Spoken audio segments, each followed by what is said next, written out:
처음이 길었나봐요. 많이들 나가셨네요. 네, 방금 인사드리겠습니다. 제가 방금 소개받은 글로벌 원격 지원 클라우드 기업의 알서포트에서 B2B 마케팅 총괄을 맡고 있는 이준영이라고 합니다. 반갑습니다.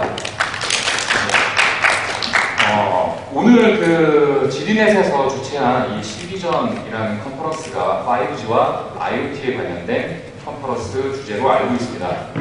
5G와 IoT 두 가지 다 지금 모바일, 기업의 모빌리티를 떼놓고는 생각할 수가 없는 서비스죠. 그런데 사용자들은 모바일 시대 이후부터 더 다양하고 더 빠르고 그리고 더 편한 서비스들을 바라고 희망하고 있습니다. 그렇게 앞서가는 사용자들을 과연 지금 여기 계시는 분들의 기업들에서 제대로 소화하시고 계신지 또한 서비스를 제공하고 계신지에 대해서 저는 질문을 드리고 한 가지 방편이 될 수 있는 것들을 좀 말씀을 드리려고 합니다. 그래서 제목을 앞서가는 사용자들을 잡아라 모바일 시대 엔터프라이즈 모빌리티 지원 전략이라고 적어봤습니다. 엔터프라이즈 모빌리티 서비스, 즉 모바일을 중심으로 IoT, 그리고 클라우드, 빅데이터, 5G까지 현재의 IT 트렌드를 이끌어가고 있는 핵심 키워드들입니다. 잘 아시는 것처럼 5G, IoT, 클라우드, 빅데이터들이 각각의 개별적인 개념이 아니라 함께 상호작용하고 있고 서로 인프라 기술로서 상호 보완적인 역할을 해주고 있는 기술들이죠. 그 중심에는 엔터프라이즈 모빌리티 서비스가 있다고 보고 있습니다. 즉 모바일이 있어야 가능한 기술들이 점차 발전하고 있는 거죠. 그렇다면 이 엔터프라이즈 모빌리티, 모바일을 위한 기업들의 모빌리티 전략이 어떻게 되고 있는지를 설명하기에 앞서 한번 제 세션 발표에 처음부터 끝까지 한번 이해하시기 조금 더 편하게 과거부터 현재까지의 스마트 컴퓨팅이 어떻게 발전해 왔는지를 편하게 한번 보시겠습니다. 60년대 애니악부터 해서 메인프레임이 시작이 됐죠. 메인프레임 이후 마이크로 컴퓨터, 즉 PC의 시대가 도래했습니다. 여기까지는 제가 온라인이 등장하기 이전의 오프라인이죠. 국내에는 90년대에 PC 통신을 기점으로 시작을 해서 본격적인 온라인이 도입되기 시작했습니다. 그 이후 급격한 발전으로 90년대에는 모바일, 그리고 현재에는 IoT를 바라보고 있는 시대가 되었습니다. 저희는 지금 모바일과 IoT의 그 중간 지점에 있다고 생각하고 있습니다. 밑에 보시면 페이스 투 페이스, 논 페이스 투 페이스라고 적혀 있습니다. 오프라인과 온라인을 분명하게 설명해 줄 수 있는 말이죠. 과거에 PC와 메인프레임 때는 실은 프로그램 하나 깔려고 해도 사람을 디스켓으로 전달받고 하는 대면 거래가 중심이 되었습니다. 온라인 시대에는 그 역시 대면이 필요하지 않고 온라인에서 비대면 방식으로 서비스를 다 제공할 수 있죠. 지금 이 비대면과 대면을 설명드리는 이유는 이후에 나올 이야기에서 중요한 키워드로 작용하기 때문에 한번 설명을 드리고 넘어가는 겁니다. 자, 그렇다면 본격적으로 급성장하고 있는 모바일 시대의 모바일 혁명은 과연 우리에게 어떻게 다가왔는가를 알아야 향후 있을 IoT 시대에 우리가 어떻게 대응할 수 있고 대응해야 하는가를 알 수 있을 겁니다. 자, 모바일 시대에 지금 이 IDC에서 2014년도에 발표했던 리포트에 따르면 컴퓨팅, 스마트 커넥티드 디바이스들이 데스크탑, 포터블, 스마트폰, 태블릿으로 나눴을 때 데스크탑과 포터블 PC 같은 경우에는 2018년도까지 점점 줄면서 최소한의 수량만 유지하게 됩니다. 그런데 스마트폰은 점차 점유율을 넓혀가면서 2018년도에는 90% 이상의 커넥팅 디바이스를 차지할 거라고 예시하고 있습니다. 그렇다면 이렇게 점유율이 넓어지는데 스마트폰을 과연 얼마나 많이들 사용을 하실까? 에릭슨 리포트에 따르면 2020년까지 연평균 15%의 성장률을 기록을 하면서 약 61억 명의 사용자들이 있을 거라고 예측했습니다. 지금 저희 이중격투기 효도를 보면 60억 분의 1이라고 하죠. 현재 인구는 60억이라고 합니다. 그런데 2020년에는 61억 명이 사용한다고 합니다. 즉 1인당 최소 1개 이상의 디바이스를 사용한다는 거죠. 여기 계신 분들도 2개, 3개씩 사용하시는 분들 많으실 겁니다. 그렇다면 이러한 양은 늘어나는데 과연 우리에게 얼마나 빨리 스마트폰이 전파가 됐는가 극명하게 비교해주는 예가 MIT 테크놀로지 리뷰에 나와 있습니다. 벨의 유선전화 발명 이후 전화기가 전 세계 인구 40%에게 전파가 되는데 걸린 시간은 39년입니다. 그 뒤를 이어 전기, 컴퓨터가 전파되는데 약 15년 전후의 시간이 걸렸습니다. 그보다는 더 빠르게 라디오와 셀룰러폰과 인터넷이 5년에서 7년이 걸렸습니다. 그런데 스마트폰 얼마나 걸렸을까요? TV와 거의 유사한 시간이 걸렸습니다. 2.5년입니다. 2.5년 만에 전 세계 인구 40%가 스마트폰을 사용하고 있습니다. 엄청난 속도로 저희 주위에 다가왔죠. 그렇다면 우리는 그 스마트폰을 얼마만큼 의존하고 있을까? 여기도 쉬운 비교 자료가 있습니다. 닐슨 코리아에서 2014년도에 발표한 자료에 따르면 TV는 86분, 반대로 되겠네요. 컴퓨터가 86분, TV가 180분, 그리고 스마트폰이 203분, 즉 하루 24시간 중에 3시간 43분 동안, 23분 동안 스마트폰을 쓴다고 합니다. 그렇게 의존도가 점점 높아져서 저희 생활 속에 깊게 자리 잡고 있죠. 그렇다면 스마트폰으로 어떤 서비스들을 많이 이용을 할까? 정보 검색, 웹 서비스, 쇼핑, 다음에 트립, 파이낸싱, 소셜 서비스, 그리고 비디오까지. 낮은 것도 있지만 대부분은 60% 전후로 해서 스마트폰만으로 서비스를 이용하고 있습니다. PC가 없어서 스마트폰만으로 이러한 다양한 서비스들을 이용할 수 있다는 거죠. 그래서 구글의 레리 페이지 CEO는 이제 더 이상 모바일은 첫 번째여야 하는 게 아니라 모바일만 있으면 된다라고 모바일의 중요성에 대해서 거듭 강조하고 있습니다. 자, 모바일은 지금 이렇게까지 저희 생활 속에 깊게 침투했고 저희가 스마트폰을 떼면 마음이 불안할 정도로 의존도가 높아졌습니다. 향후 사물 인터넷은 어떻게 될까요? 사물 인터넷 정의는 다들 아시죠? 어떤 것이든 언제 어디서든 누구나 어떠한 방식으로 어떠한 서비스든 이용할 수 있다는 게 IoT라고 정의하고 있습니다. IoT의 국내 시장 규모 많이 보셨던 걸 수도 있습니다. 2022년까지 무려 연평균 성장률이 29.8%, 30%씩 성장할 걸로 보입니다. 그게 즉 22조 9천억인데요. 23조입니다. 무려 한국에서만 IoT 시장이 23조까지 확대될 것으로 산업연구원은 보고 있습니다.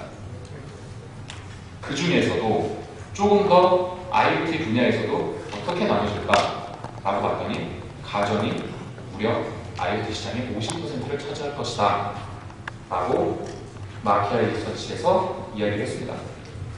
여기서 가전을 이야기하는 부분은 물론 저희 실생활 중에 늘 곁에 있고 언제나 전기에 연결이 되어 있고 저희 생활에 가장 편리한 도구이기 때문에 가전이 되겠죠. 하지만 여기서 제가 가전을 강조한 이유는 이후에 좀 활용 사례에서 어떻게 가전을 활용을 하고 있는가를 설명드릴 때 한 번 더 말씀드리겠습니다. 자, 이렇게 스마트폰은 이미 우리 생활 깊숙이 들어왔고 IoT는 저렇게 커질 것이라고 모든 조사기관들에서 예상하고 있습니다. 그런데 지금 여기 계신 여러분들의 기업에서는 그 핵심이 되는 IoT와 모바일의 그 핵심이 되는 기업의 모빌리티 서비스에 대해서 어떻게 하고 계실지 궁금합니다. 그래서 모빌리티에 대해서 좀 알아보겠습니다. 옛날에 모빌리티라 그러면 모바일 나오기까지 이렇게 등짐지고 CRT 모니터를 들고 다니는 게 정말 실현이 될까? 라고 하던 생각이 있었는데 지금은 단순히 조그만 스마트폰 하나만으로 사진에 나온 것보다 더 뛰어난 성능을 발휘하겠죠. 지금은 이렇게 많은 디바이스들, PC뿐만 아니라 노트북, 태블릿, 스마트폰, 이북, 심지어 웨어러블까지 다양한 디바이스를 바탕에 두고 기업에선 내부 직원, 외부 고객, 파트너들에게 기업의 모빌리티 서비스를 제공하고 있습니다. 기업 내부적으로는 서비스가 모바일 워커를 지나서 현재는 모바일 오피스로 발전을 하고 있고 고객 대상으로는 금융과 유통, 교육, 공공 분야뿐만 아니라 다양한 곳에서 스마트 비즈니스, 모바일 스마트 비즈니스로 확장되고 있습니다. 이렇게 모바일은 다양한 비즈니스의 기회를 열어주고 있죠. 그렇다면 국내 엔터프라이즈 모빌리티 시장은 아까 IoT에 비해서 얼마나 성장을 할 것인가? IoT의 급성장에 비하면 작아 보일 수는 있으나 연평균 꾸준히 4.7%의 성장률을 보이며 7조 6천억에 달하는 시장 규모를 형성할 것으로 IDC는 예측했습니다. 이렇게 점차 커가는 IoT 스마트폰뿐만 아니라 엔터프라이즈 시장에서도 시장은 기회를 제공해주고 있는데 여러분이 계신 기업에서는 준비를 잘 하고 계실 거라 생각합니다. 하고 계시지 못하다면 지금부터라도 준비하셔야겠죠. 잘하고 있는지 못하고 계신지 저는 알 길이 없어서 또 자료를 좀 찾아봤습니다. 찾아봤더니 IDC에서 발표를 듣고 조사를 하셨더라고요. 당신의 기업에서는 모빌리티 솔루션을 위해서 어떠한 개발과 실행을 하고 계시냐 했더니 네, 준비하고 있습니다 라고 한 것은 28%밖에 안 됩니다. 나머지 72%가량이 모르겠다. 아마 할걸? 또는 할 것 같은데 일단 잘 모르겠는데 라고 대답하신 분들이 대부분입니다. 그렇게 아직까지도 준비는 미흡하다 라고 보여주는 거죠. 고객, 직원, 고객, 파트너. 아까 말씀드렸던 기업의 엔터프라이즈 모빌리티 서비스를 이용하는 큰 층 세 가지의 분류입니다.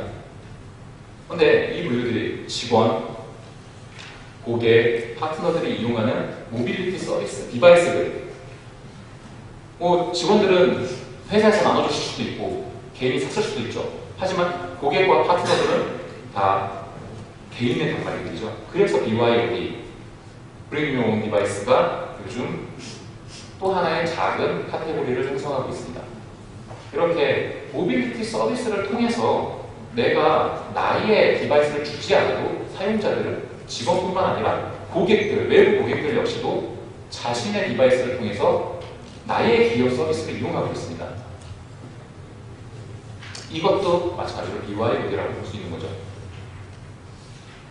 그렇다면 그 BYOD를 실현하고 있는 고객들과 직원들과 파트너들은 어떤 디바이스들을 많이 쓸까요? 대표적으로 스마트폰을 한번 찾아봤습니다. 가장 최근에 발표했던 2014년도 4분기의 전 세계 스마트폰 시장 점유율입니다. 삼성과 애플이 비등비등합니다. 그리고 3, 4, 5위로 레노버, 화웨이, 샤오미가 뒤를 따르고 있죠. 그런데 제가 주목했던 건 아더스입니다. 즉 기타 스마트폰이 무려 43%입니다. 즉 디바이스가 천차만별로 늘어나고 있는 거죠.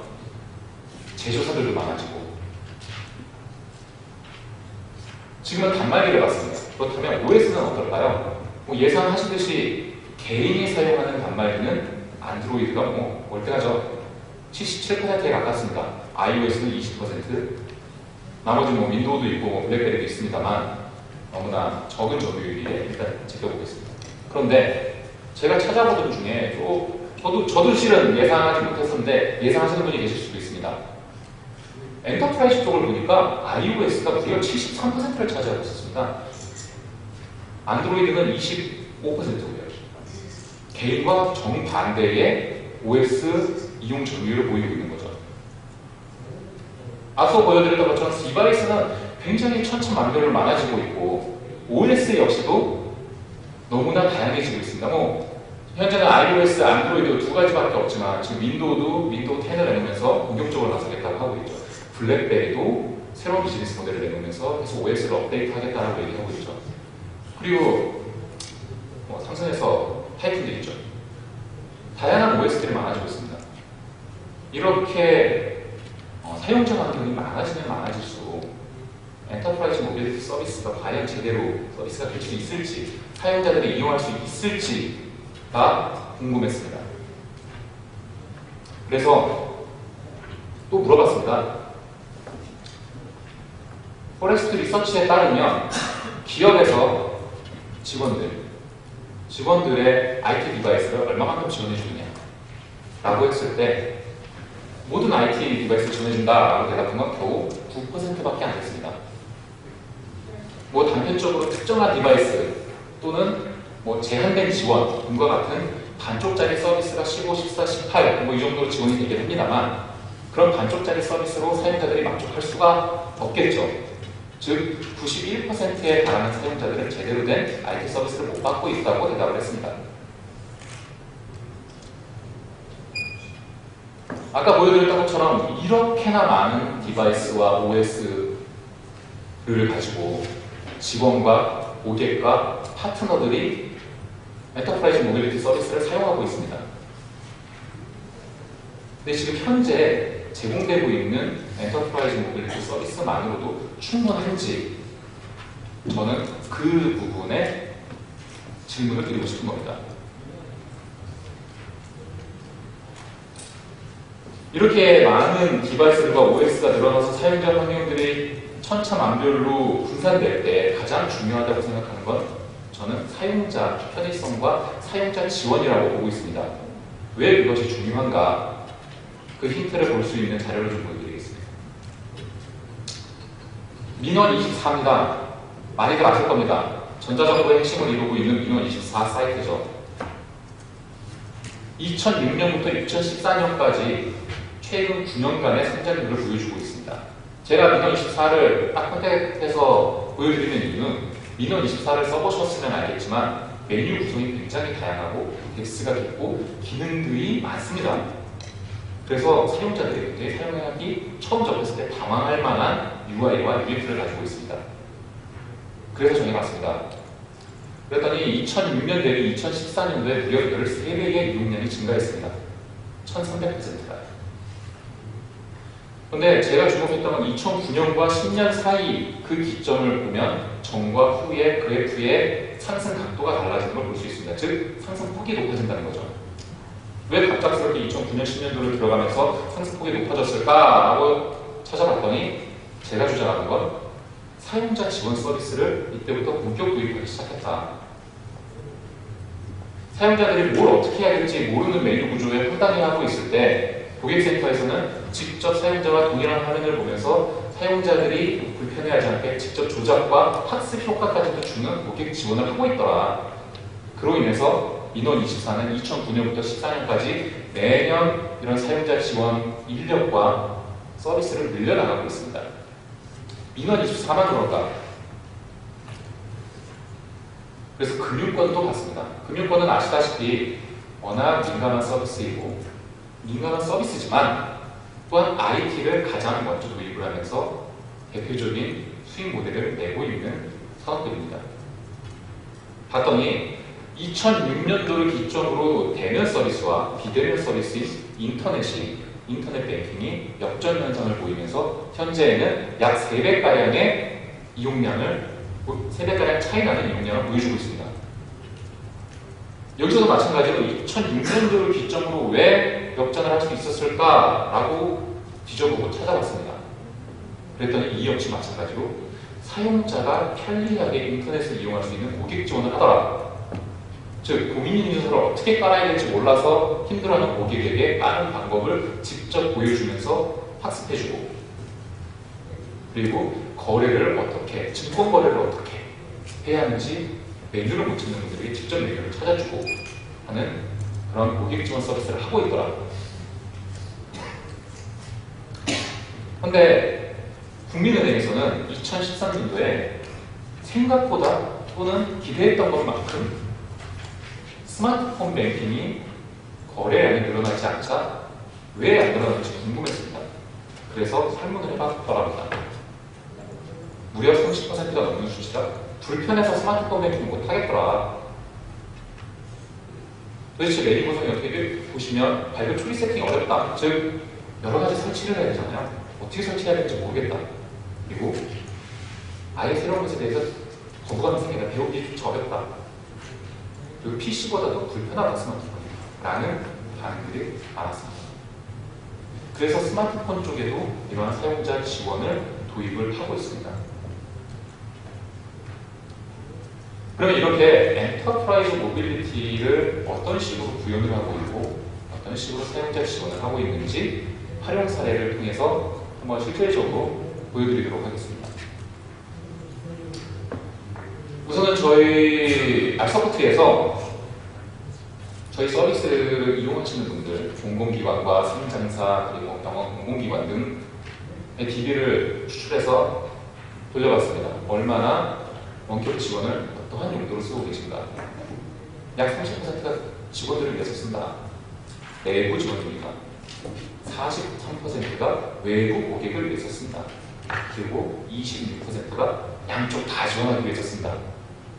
즉, 이 말씀을 드리는 이유는 고객 지원은 내부 직원만을 위해서 또는 외부 고객만을 위해서만이 필요한 게 아니다라는 겁니다.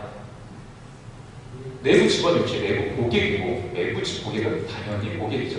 즉, 고객 지원, 사용자라는 측면에서 봤을 때 지원은 기업 내부뿐만 아니라 외부 역시 중요하고 그 두 가지 다 충족시킬 수 있는 서비스를 하셔야 한다라는 결론이 나오게 저는 유출을 했습니다.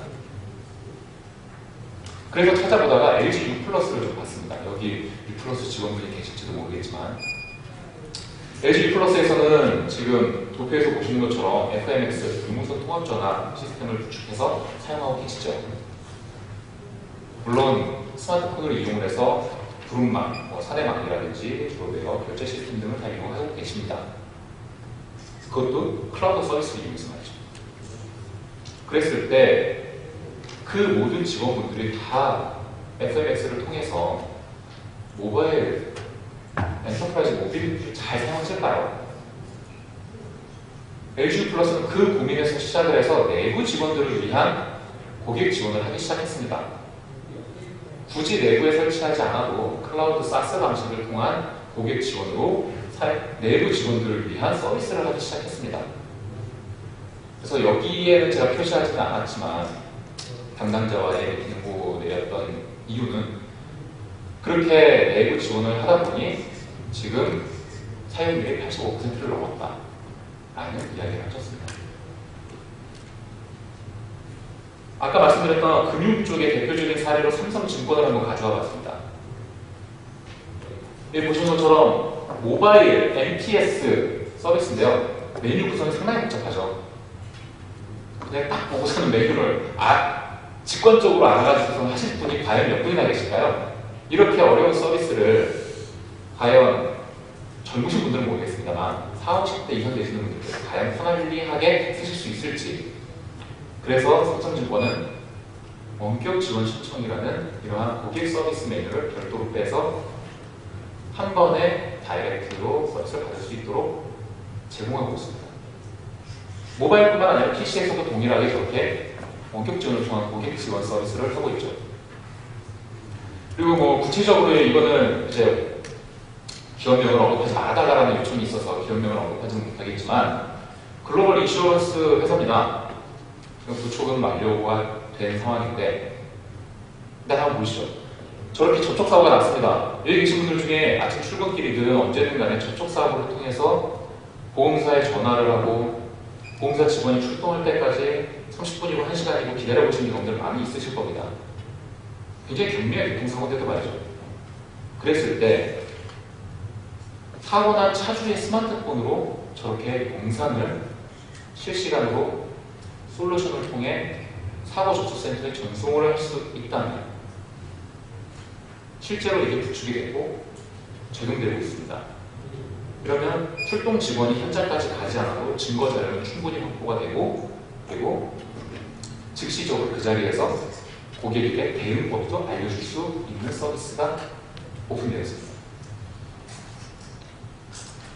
이걸 또 다른 방식으로 봤을 때는 요즘은 자동차 보험할 때도 할인이 되게 많더라고요. 1년간 주행거리가 짧으면 할인해준다던가 블랙박스를 달았을 때 할인해준다던가.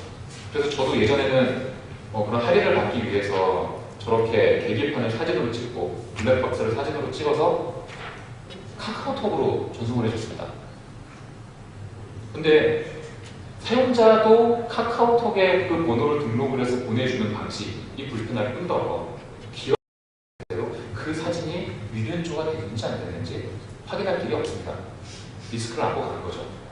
그런데 이 보험사에선 이렇게 실시간 영상 전송 방식으로 유견주 자체를 아예 방지를 하고 개인적인 카카오톡 사용을 안 할 수 있도록 시스템화하였습니다. 고객의 스마트폰을 이용해서 말이죠. 뿐만 아니라 내부 직원들, 요즘 뭐 CS가 굉장히 중요하잖아요. 복장부터 말 태도까지 이렇게 출동하는 직원들에 대한 복장 그리고 장비 검사 등도 스마트폰의 영상 스트리밍 서비스를 통해서 구현해내고 있습니다. 그리고 LG전자의 사례를 한번 좀 들어보겠습니다. 아까 제가 가전을 말씀드렸었는데 그 가전은 현재의 IoT가 아직 구현되지도 않은 현재의 가전을 어떤 식으로 고객 지원을 하고 있느냐를 한번 좀 설명을 드리겠습니다. 그 전에 LG전자에서는 명확한 목적성을 띠고 목표를 가지고 이 서비스를 도입을 했습니다. 그래서 그 도입 이유를 한번 저는 굉장히 직관적이어서 한번 좀 읽어드리고 더 내용을 말씀드리겠습니다. 고객은 전문가가 아니기 때문에 제품 사용에 불편을 느낄 경우 이것이 제품의 문제인지 사용 방법을 모르고 있는 것인지 판단하기가 어렵습니다. LG전자의 영상 상담 서비스는 전문 상담사들이 문제 상황을 영상으로 확인하고 고객에게 해결 방안을 즉시 제공해 줄 수 있다면 고객에게 더 큰 만족을 줄 수 있을 것이라는 생각에서 출발했습니다. 라고 CSIT 기획을 맡고 계신 오희성 부장님께서 말씀을 하셨습니다. 이러한 목적성을 가지고 구글 플레이스토어에서 받으실 수 있는 앱입니다. LG 텔레프레젠스라는 앱입니다. 이 텔레프레젠스라는 앱이 왼쪽에 오른쪽에 보이시는 것처럼 저렇게 인터넷에 연결되어 있지 않은 가전, 백색 가전, 냉장고, 세탁기, 전자레인지가 될 수도 있죠. 그런 것들이 고장이 났을 때 모든 것들은 현재 전통적인 방식은 고객센터에 전화를 해서 고장이 났어요 라고 얘기를 하면 고객센터에서 접수를 해서 엔지니어가 출동 방문하게 되죠. 출동 방문을 해서 어떤 문제인지 파악을 하고 그 문제에 필요한 도구라든지 또는 부품들을 가지러 센터에 다시 들어와서 부품을 가지고 또다시 고객의 집에 방문을 하게 됩니다. 최소 2회의 방문 서비스가 필요한 거죠. 하지만 이렇게 고객의 스마트폰을 이용한 고객센터의 실시간 영상 전송이라면 이 영상을 확인한 엔지니어가 어떠한 증상인지 미리 파악을 해서 내가 출동 안 해도 되는 거면 즉시 조치 방법을 알려줄 수 있을 뿐만 아니라 내가 출동하더라도 예상 가능한 이상에 대한 부분들을 가지고 출동해서 한 번에 방문으로 끝낼 수가 있겠죠.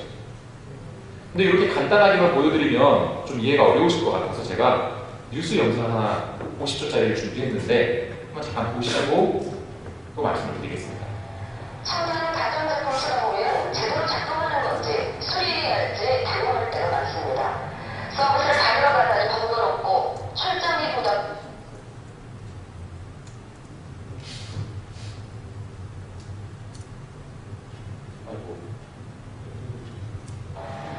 청소는 가전제품 쓰다 보면 제대로 작동하는 건지 수리해야 할지 당황할 때가 많습니다. 서비스를 받으러 가다니 번거롭고 출장비 부담도 만만치 않았던 AS 서비스가 변하고 있습니다. 오상현 기자입니다. 청소기가 작동을 멈추자 전용 앱을 설치한 스마트폰 카메라로 제품상을 전송합니다. 이거 잘 안 되는데요. 서비스 센터 직원은 함께 영상을 보며 점검 사항을 안내해줍니다. 스마트폰 화면 위로는 지워지는 부분이 그대로 표시됩니다. 기능이 좀 이상했으면 빨리빨리 나올 수 있고 참 쓰기 좋네요. 회사 입장에서는 이력을 훨씬 효율적으로 움직일 수 있습니다. 20% 정도는 기사가 방문하지 않고도 해결할 수 있기 때문에. 네, 짧게 보여드렸는데요. 방금 맨 마지막에 차장님께서 말씀하셨던 것처럼 AS 접수 시의 약 20%가량은 방문하지 않고 해결할 수 있다라는 말씀을 하셨습니다. 즉 그 20%만 방문하지 않고 해결해도 기업에서 얻는 기회비용과 인건비용과 다양한 시간적인 비용까지 고려했을 때 비용 절감 효과는 과연 얼마나 될까요? 자, 그래서 그 효과를 한번 수치로 좀 말씀드리겠습니다. IBC에 따르면 리모트 서포트라고 하는 시장은 굉장히 강력하게 성장하고 있다고 얘기하고 있습니다.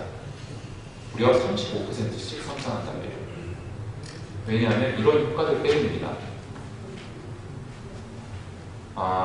모바일 오피스를 도입을 한 회사에서 리모트콘 모바일 팩이라는 서비스를 통해 고객 지원, 즉 내부 직원들에 대한 사용자 지원을 했을 때 도입 전후 2년씩을 비교했던 결과입니다. 도입 후에 대략 35%가량의 이용률이 증가하는 것으로 나타났습니다. 조금 더 구체적으로 볼까요? 전자회사, 전자제조회사의 사례입니다. 평소에 전화 상담이 17분이 걸리던 것이 원격 지원을 통해서 사용자 서비스를 할 때 5분이면 해결하는 것으로 무려 12분이 단축이 됐습니다. 그렇다면 비용으로는 고객 이탈 방어에 필요한 비용, 그리고 재풀 처리 비용 등 1년에 약 155억 원이 절감되는 효과를 보였습니다. FCR, 즉 첫 콜에 대한 응대 시 문제 해결률은 65%에서 70%로 높아졌습니다. 그리고 환경 개선, 탄소 거래 제로로 인해서 탄소 역시도 다 비용인 것은 알고 계실 겁니다. 무려 이산화탄소 배출에 대한 감축이 1년에 455톤이 감축되었습니다. 그리고 마지막으로 무형의 가치죠. 고객 만족도 역시 원격 지원을 통한 사용자 서비스를 받은 층에서 약 99%의 만족도를 보이고 있습니다.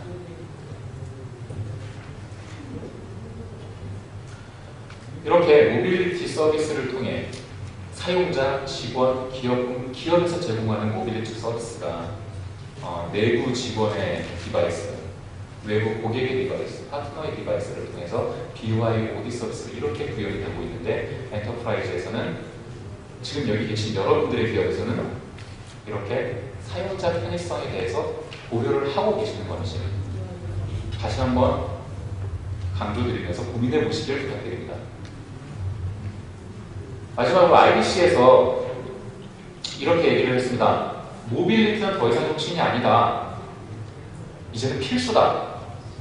라고 강조를 하면서 모빌리티, 구글의 아까 레리 페이지도 얘기를 했지만 모바일이라는 것은 이제 선택이 아닌 필수이고 기본적으로 갖춰야 될 것이라고 얘기하고 있습니다. 거기에 저희는 더불어서 그 모빌리티 서비스가 활성화되고 유지되고 성공하기 위해서는 IoT뿐만 아니라, 즉 사용자의 왕성한 사용이 있어야 된다. 즉 사용자들이 편리하게 사용할 수 있는 서비스여야만 그것이 성공할 수 있고 유지될 수 있고 또한 비즈니스 모델로 수익을 낼 수 있을 것이다 라고 강히 말씀드립니다. IoT에 있어서 아까 말씀드렸던 것처럼 핵심은 모바일이라고 말씀드렸습니다. 그 모바일을 뒷받침, 떠받들어주는 게 지원, 즉 고객에 대한 서비스라고 계속 강조를 드렸습니다. 여기서 이렇게 도대체 제가 처음에 인사드렸던 것처럼 알소프트가 뭐 하는 회사인데 사용자 편의성이 중요하다고 얘기를 하고 그래야 IoT가 성공하고 모바일 엔터프라이즈가 성공하고 막 얘기를 하는데 안 궁금하신가요? 궁금하시다고 입을 뻥긋뻥긋 하시네요. 제가 그래서 알서포트를 간단하게만 말씀을 드리려고 합니다. 알서포트는 한국보다 오히려 미국과 일본, 중국에서도 유명합니다. 국내에서는 77%, 그리고 일본에서 67%, 아시아에서 34%의 점유율로 독보적인 1위를 하고 있는 히든 챔피언 기업입니다. 특히나 아시아에서는 시트릭스나 여러분 잘 아시는 시스코 등과 같은 서비스와 견주어서도 1위를 하고 있는 경쟁력이 있는 기업입니다. 여기 언급했던 많은 기업들이 다 나와 있습니다. 여기 계신 통신사들 3사도 다 이 서비스를 이용을 하고 계시고 NTT 도코모 그리고 프랑스의 VU드래곤까지도 저희 서비스를 이용을 하고 계십니다. 여기에는 제가 미처 넣지 못했는데 2008년도에 펜타곤이라고 들어보셨겠죠? 미국 국방부에도 BMT를 통해서 알서포트의 솔루션이 공급이 되었습니다. 이 부분을 제가 따로 말씀드리는 이유는 항상 걱정하시는 것처럼 원격은 늘 보안에 대해서 걱정을 하시죠. 미 펜타곤이 공급을 요청할 정도로 보안이나 성능, 안정성에 있어서 검증이 됐다라는 말씀을 우회적으로 드리고 싶어서 말씀드렸습니다. 간단하게 제품은 이렇게 원격 지원을 하는 리모트 콜, 그리고 원격 제어를 하는 리모트 뷰 써보신 분들 계실 겁니다.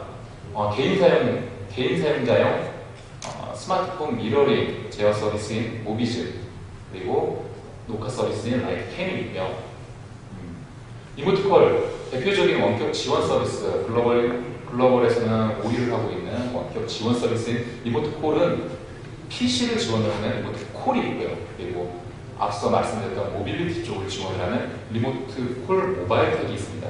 그리고 보험사, 그리고 LG전자 사례에서 보셨던 것처럼 필드의 모습을 그대로 보여주면서 현장을 원격 지원해 줄 수 있는 리모트 콜 비주얼 팩 세 가지의 라인업으로 구성이 되어 있습니다.